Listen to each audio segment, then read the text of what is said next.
When I first became a financial advisor, I thought the math was pretty straightforward. More money meant more financial confidence.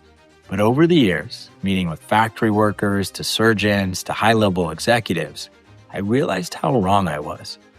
Families that had every reason to feel secure on paper were not confident in their retirement, were living well below their means.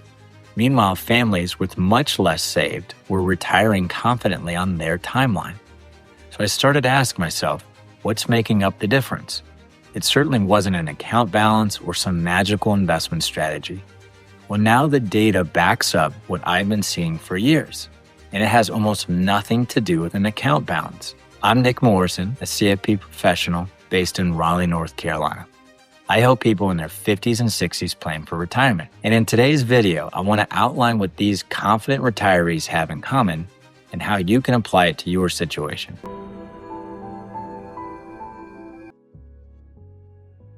Fidelity just released their 2026 State of Retirement Planning Study, and they found Americans with a written plan were more than twice as likely to feel confident about their retirement than those without. 83% versus 38%. Fidelity noted that gap holds across income and wealth levels, which tells us something. It's not simply that wealthier people are more likely to have a financial plan and therefore more confident. Plan itself appears to be doing something. So what is it about writing something down that actually changes how you feel? Because it's not magic. The plan doesn't create more money than what was there before. So what's actually happening? And while we're at it, what's in a plan and what makes some plans better than others? Think about where your retirement lives right now. You might have multiple accounts, a Social Security estimate you saw once but never fully worked through, healthcare decisions that you know you need to consider. You might have a rough idea of your expenses, but maybe not sure how that's going to change in retirement.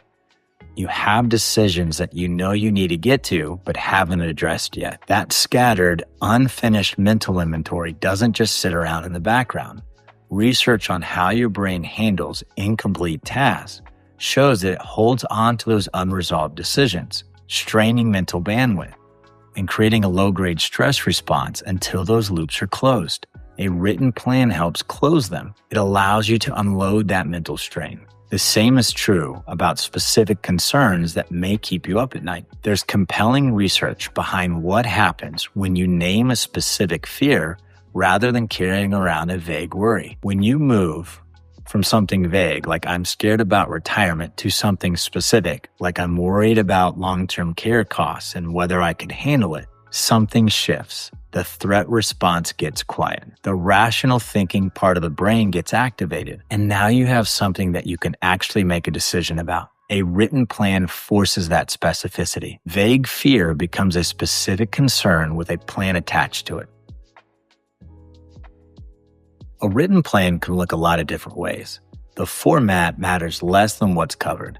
At its core, a plan needs to give you a clear picture of your numbers. How much income? Where is it coming from? Is it sustainable?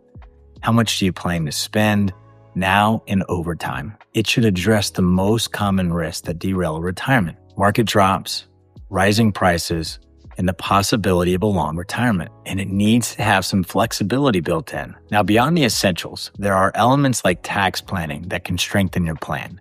But the real differentiator is making sure it reflects your circumstances. For example, if you're planning to help your aging parents financially, or your spending in the first 5 years of retirement looks very different than in year 15 because you're front-loading your travel, or you carry a particular fear about the financial impact of a big healthcare event, these need to be reflected in your plan. A plan that covers those bases gives you something to refer back to when you reach the inevitable bumps in the road. The ones that fall short tend to be built on guesses, they're too generic, or they were built once and never revisited. One more thing worth saying, the most complete plans cover more than just the numbers and how you want to have fun. They account for the people that matter most to you and how you want to spend time with them. It accounts for what is going to give you purpose. Those things don't show up in a spreadsheet, but they matter just as much to ensure retirement is how you imagined it. So to recap, a recent Fidelity study confirms what I've witnessed over years of sitting across from people. Retirement confidence has very little to do with your account balance. It has a lot to do with getting a plan that lives outside of your head and reflects your circumstances. Pulling all of that together is a lot to navigate alone. If you want help building out a plan that reflects your circumstances, I invite you to reach out. I've included a link below. And if you want to go deeper on any of the topics we discussed today, I've included a few helpful videos.